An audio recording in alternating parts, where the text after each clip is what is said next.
नमस्कार दोस्तों, मेरा नाम महेश कश्यप। आप देख रहे हैं मेरा यूट्यूब चैनल शिव सक्सेस।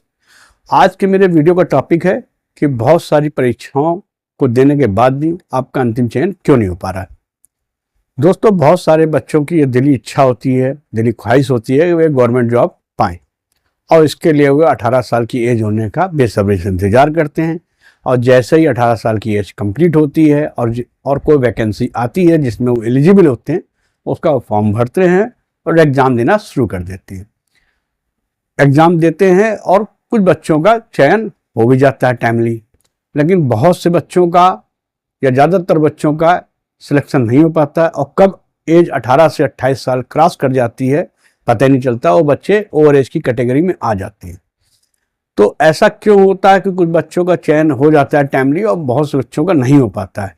इसी पर बेस्ड मेरा ये वीडियो है और मैं इन जो समस्याएं आती हैं फाइनल सिलेक्शन ना होने पर, उसका मैं पॉइंट वाइज आपके सामने डिस्कस करूंगा। तो उस प्रॉब्लम को सॉल्व करने हेतु मेरा पहला पॉइंट है कि अपनी कैपेबिलिटी को पहचान ना पाना।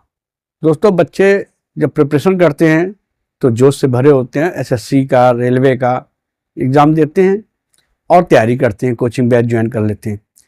लेकिन अब कोचिंग वाले और भी फॉर्म भरवाते हैं, पीसीएस भी भरवाती है, आईएएस भरवाते हैं, तो वो उनको मोटिवेट करते हैं कि पीसीएस के लिए भरो, आईएएस के लिए भरो, और बच्चे भरते हैं और उसमें अटेम्प्ट करते हैं। फीस भी देनी पड़ती है उसके लिए अलग से।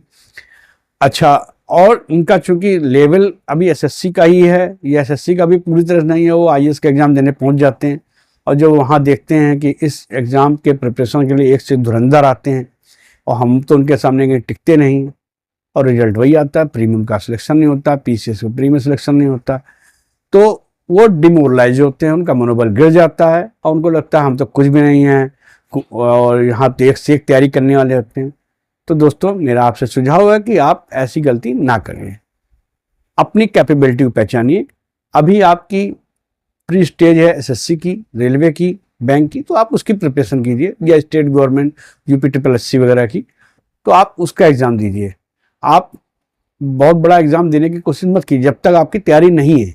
मैं ये नहीं कहूँगा कि आप उसके लिए प्रिपरेशन मत कीजिए, उसके लिए प्रिपरेशन करना है तो आप फिर उसी की प्रिपरेशन कीजिए।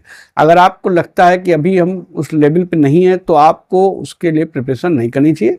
पहले आप छोटा टारगेट, ईजी टारगेट को अचीव करें। एक बार आपका सिलेक्शन हो जाएगा तो आपका कॉन्फिडेंस बूस्ट हो जाएगा और आप फिर मन से तैयारी भी कर पाएंगे बड़ी प्रिपरेशन की, और नहीं भी होगा तो भी आपके पास एक बैकग्राउंड में आपके पास एक जॉब है।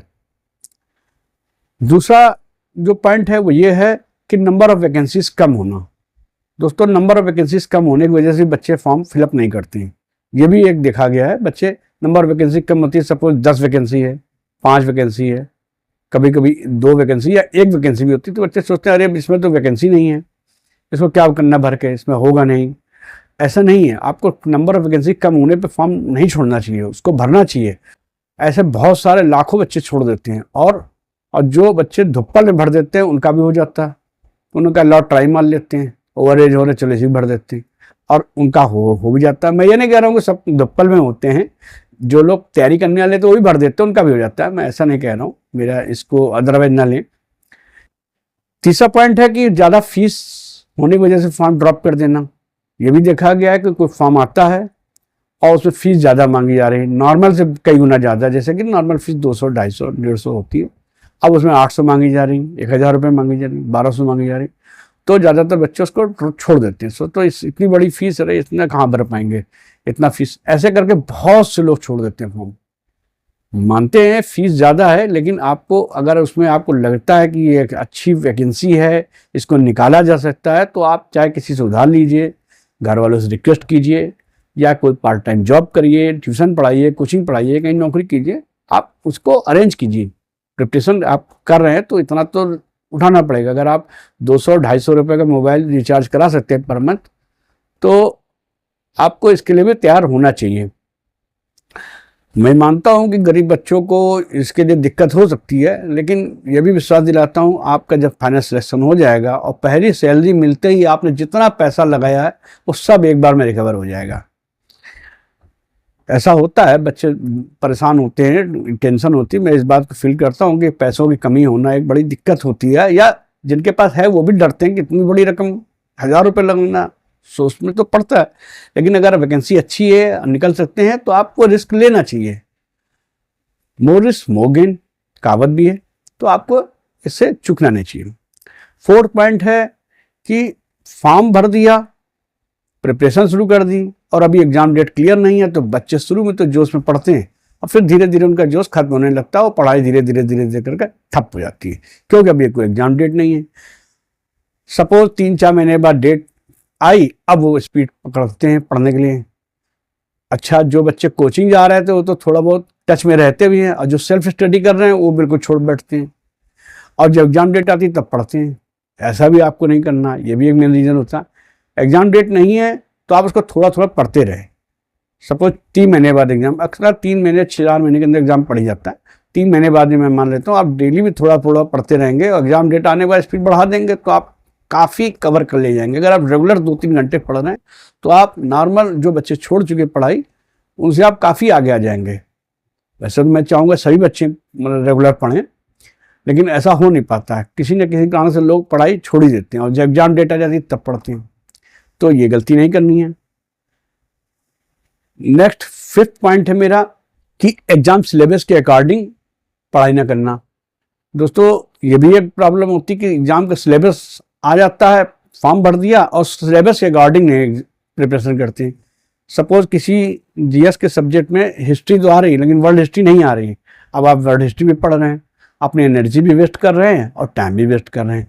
तो सिलेबस जरूर देख लेना चाहिए कि सिलेबस में क्या कवर कर रहा है और क्या नहीं कर रहा है। जो कवर नहीं कर रहा उसको नहीं पढ़ना है। अब कुछ लोग कह सकते हैं कभी कभी कोर्स के बाहर का भी आ जाता है, तो आ जाता है तो आ जाएगा, तो आपके लिए अकेले नहीं आएगा, सभी के लिए आएगा। मोस्ट ऑफ द चांस यही होता है कि जो कोर्स है उसी में ही पेपर बनता है, उसके बाहर का नहीं बनता है। 7th पॉइंट है कि वीक सब्जेक्ट को इग्नोर करना। स्टूडेंट ये भी बहुत बड़ी गलती करते हैं कि उनका मान लीजिए कि जीएस भी स्ट्रांग है, इंग्लिश भी स्ट्रांग है, रीजनिंग भी स्ट्रांग है, और मैथ वीक है। अब मैथ वीक है तो मैथ में वो ज़्यादा फोकस नहीं करते हैं, उसमें सोचते हैं कि चलो BC कुछ लगा देंगे, जो थोड़ा बहुत आता है उतना लगा देंगे, बाकी लगा देंगे।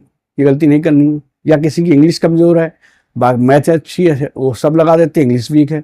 तो वीक सब्जेक्ट को आपको इग्नोर नहीं करना, वही आपको बार बार पीछे कर रहा है। आपको उस वीक सब्जेक्ट को स्ट्रॉन्ग करना है, और इतना तो करना है कि कम से कम उसमें अच्छे नंबर आ सकें, 60% नंबर उस सब्जेक्ट में आप कवर कर सकें। ओवरऑल ज़्यादा ले आएंगे तो इसमें अगर आपके 50% ज़्यादा है तो ओवरऑल आपका चयन होने का चांस बढ़ जाता है। तो वीक सब्जेक्ट को इग्नोर नहीं करना। 8th पॉइंट है कि रिवीजन न करना। बच्चे सब्जेक्ट को, जीएस को मान लीजिए पढ़ रहे हैं, या किसी और, ज़्यादातर जीएस में ऐसा होता है कि वो जो चीज़ पढ़ी हुई है उसको ज़्यादा रिवीजन नहीं करते हैं। और एग्जाम में क्या होता है, वो क्वेश्चन नया नया लगता है, ऐसा लगता है तो कभी पढ़े नहीं, और जब दोबारा एग्जाम देने के बाद फिर कभी उस बुकलेट को खोलते तो उस क्वेश्चन से मिलता है।